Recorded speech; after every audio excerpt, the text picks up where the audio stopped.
we've been in a state of lockdown here in Australia for probably about a month now, and I know around the world has been probably even more. And it can feel like eternity, and everything on the horizon has been completely thrown out of whack, and no one really knows what's going to be going on in the next, well, we don't really know what's going to happen in the next week, let alone the next 6 months.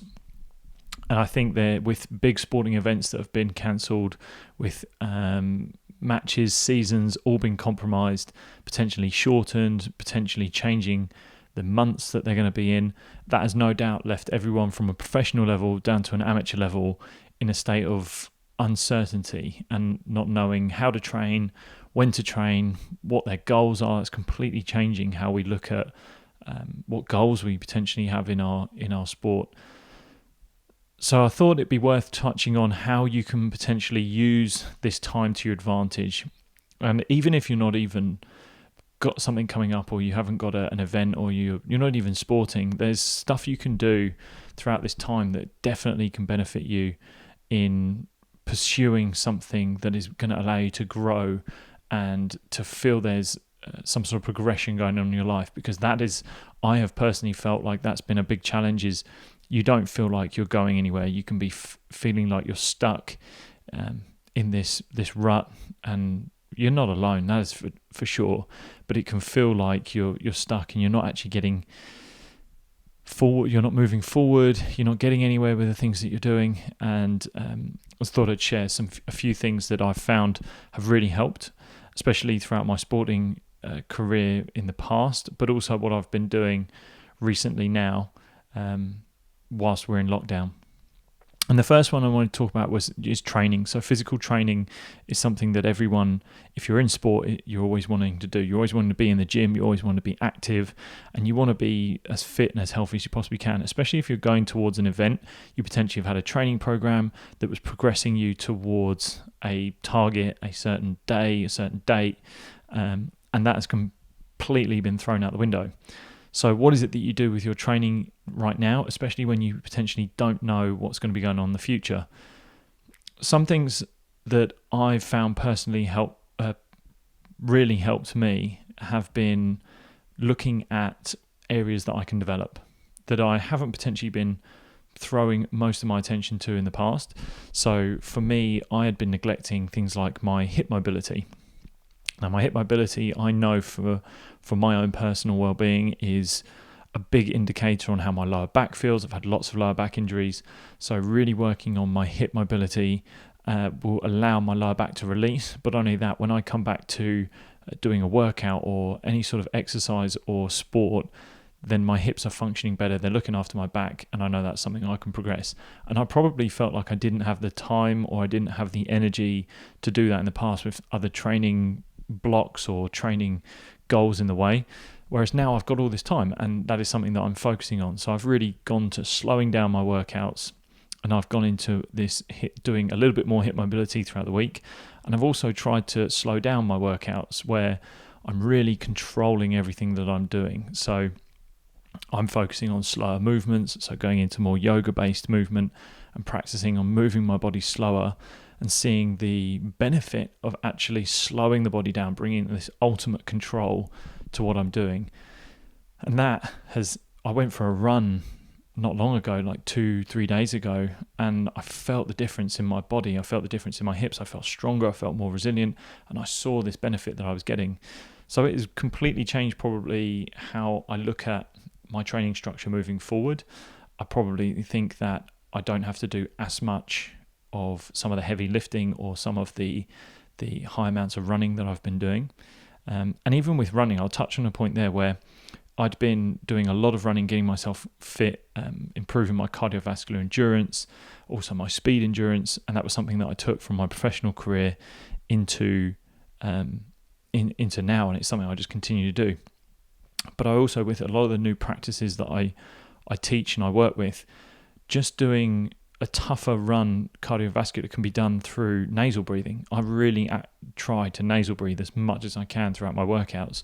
That allows a 50% restriction of the air that you're bringing in. So you breathe in effectively, it's 50% harder to breathe in. So that creates a restriction that then allows less air to be coming in into the lungs, which improves your CO2 tolerance. And I go into a lot more detail than that, but effectively, if you raise your CO2 tolerance, you're actually improving your efficiency of using oxygen in your system.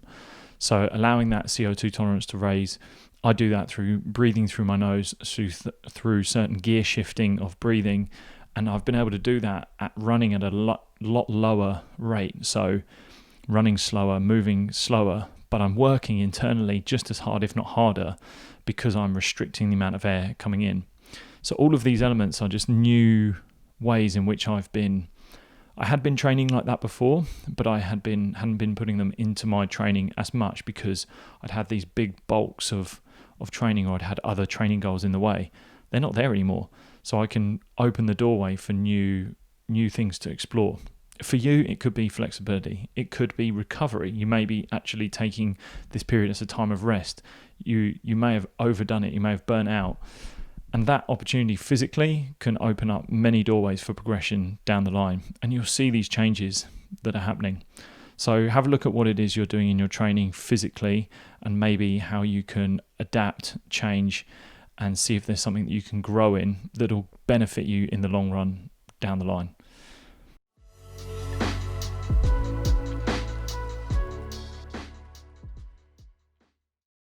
On top of that, with talking about benefits of looking into different areas of your training, this is a great opportunity to look at how you mentally prepare, how you mentally deal with the game, how you mentally deal with your sport, your exercise, and working on area of training your mind. So whether this is taking up breath work, whether this is taking up meditation, mindfulness, or even just looking at personal development, a goal, a hobby, or something that you have of interest, you now have the time to pursue. Being able to stimulate your mind in a different way is going to allow you to compartmentalize your sport, and that will mean that you won't become so overawed by the experiences of your sport. I definitely fell into this trap when I was getting into professional sport, where I was only training towards becoming a pro, and I burnt out. I didn't have anything to move away from. I didn't have anything to move to, like as in I didn't have another hobby or something of interest for me that I felt I could go to without compromising my progression in my sport. It can be a really tough place to be, where you feel like if you move away from your training and your progress, you're not actually progressing in your sport. But believe me, if you just open up the doorway for looking for new opportunities in other areas to grow, whether that's in your mind, whether that is actually, could be through mindfulness meditation to calm yourself down. It could be, again, another hobby. It could be through friends. It could be through food. It could be any outlet that you feel is something you have an interest in that could actually benefit you massively in the long run, especially when you hit periods in your training, your exercise, your sport, your events, your competition, where you really feel like you need to escape.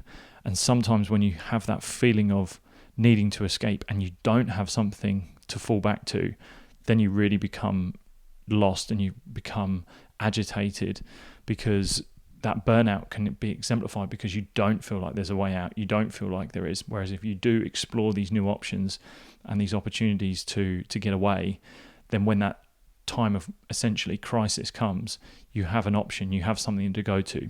So look around, whether there's something that you find value in, you find pleasure in, that you can throw more time towards right now in this period of lockdown and isolation, where you can start to find an escape for when you do come back and you need it. You have it there, you have this passion, and also it's a maintenance thing. You're able to come back to it, you can keep maintaining, and you can keep going back to it so that you're able to work hard in your goals and your pursuits, but then also come back and rest and detach yourself from that progression or that goal, so that you don't feel like you're burning out too much. So have a look at what it is that you could add into your life, or what it is that you want to pursue that gives you this sense of calm, this sense of peace, and this sense of accomplishment away from your other goals and pursuits that you're going towards.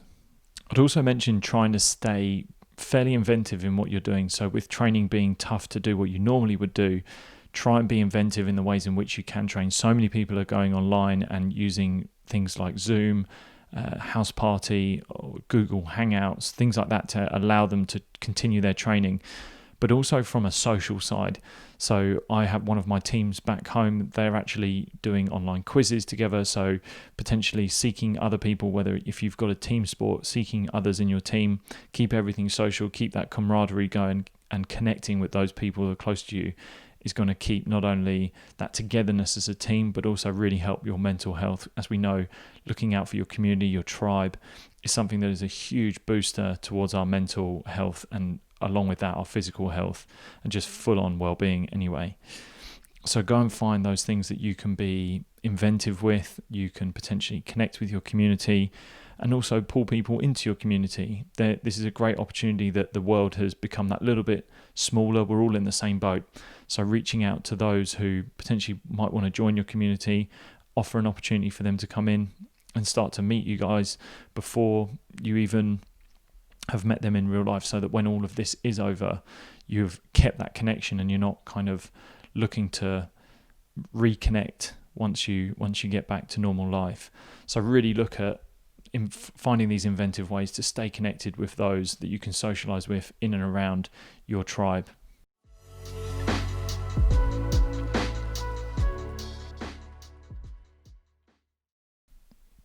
I also wanted to talk about setting new goals and how you go about setting new goals. So whether this is a time of reflection for you where you're potentially on the right track, where you needing to reset your goals, where you're needing to move into a place where you could change something about your training, your sport, your exercise, whatever it was, and is there something that you can adapt? So using this time to set new goals, to set up an opportunity to recalibrate your goals is a brilliant time. And even setting these small steps. So you may have a big goal that you wanted to achieve, and that may have changed right now, but that's okay. You can change the goals. You can change what it is that you're going towards. So look at maybe something like a personal goal.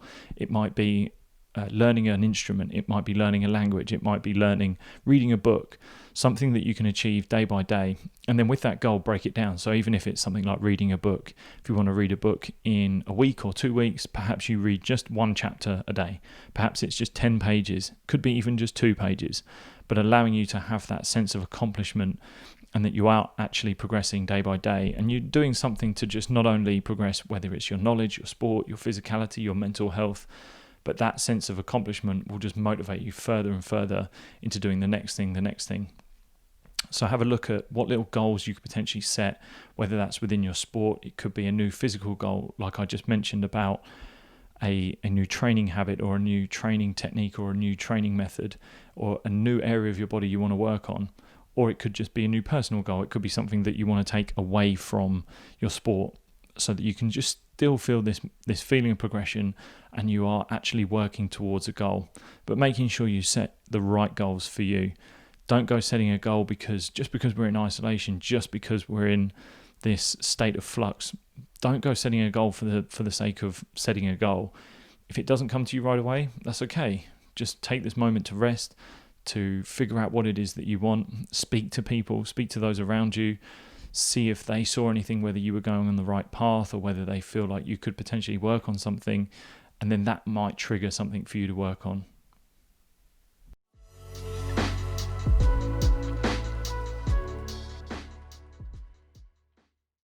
So this next note that I had written down was about keeping accountable.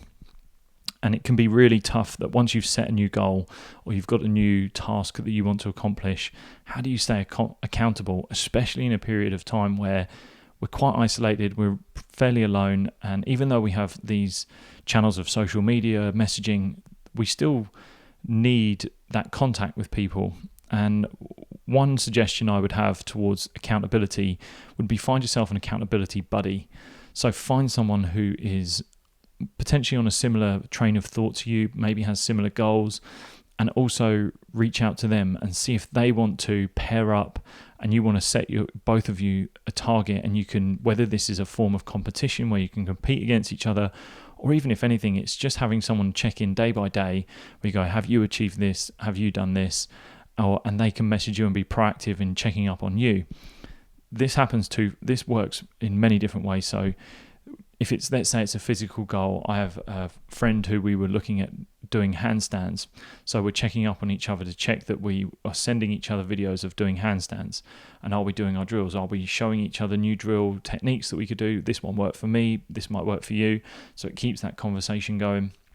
But also, if I haven't heard from them in a day or two, I can check up on them and go, come on, have you actually done what we've set out to do?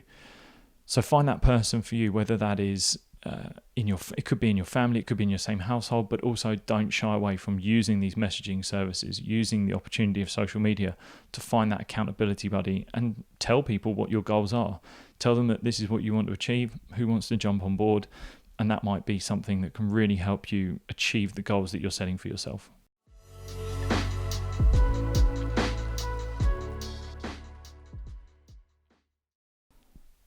And my final note that I had here is controlling what we can control. In this time that we're in, we have no control over what's going on in our world. We really struggle to know what's going to be going on in the next few weeks, few months, and for the rest of the year.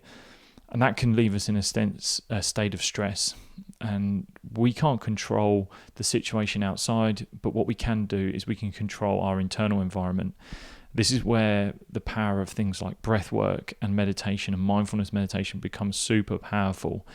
So I wanted to give us a simple strategy that you could use, and you can even teach this to people around you to help them if they're having a stressful time, because we know if we can control our inner environment, our internal environment, then we can start to influence the way we react to respond to situations around us. So looking at controlling your breathing, that is the first point of call that we can have in order to change our reaction to a situation. Once we bring control to our breath, we start to bring control to our internal environment, and we also trigger a more parasympathetic state. And this parasympathetic state is what we're really trying to find, this restful state, rather than getting out of our sympathetic state where things are constantly stressful. It's a real fight or flight response. So a simple method that you can use, and I really recommend you teach this to people, is the 3-4-5 breath, where you simply take an inhale for a count of 3, you hold at the top for a count of 4, and then you exhale for a count of 5. If now for some reason that that sort of count is too hard for you, just lower the numbers. But the main focus is allowing you to have that 3-second inhale, a hold, and then the exhale, which becomes longer. Because we know that if we can exhale longer than our inhale, that triggers our parasympathetic state. And if you were to do this for, say, 10 rounds of breath, even 5 rounds of breath, you're going to feel a difference. And you can even feel that difference by just stopping this podcast or doing it after and giving it a go. But definitely share that sort of wisdom, that technique that you can give to people, so that in these moments of stress and these moments of anxiety, they can go to this to bring some more calm and control into their internal systems.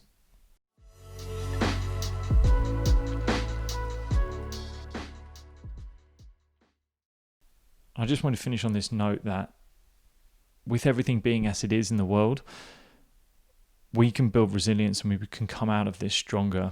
We know through history that when we've been challenged, where we've had to adapt and things aren't going our way, the longer we can hold in there, and every time we get knocked down, we can find a way to get back up.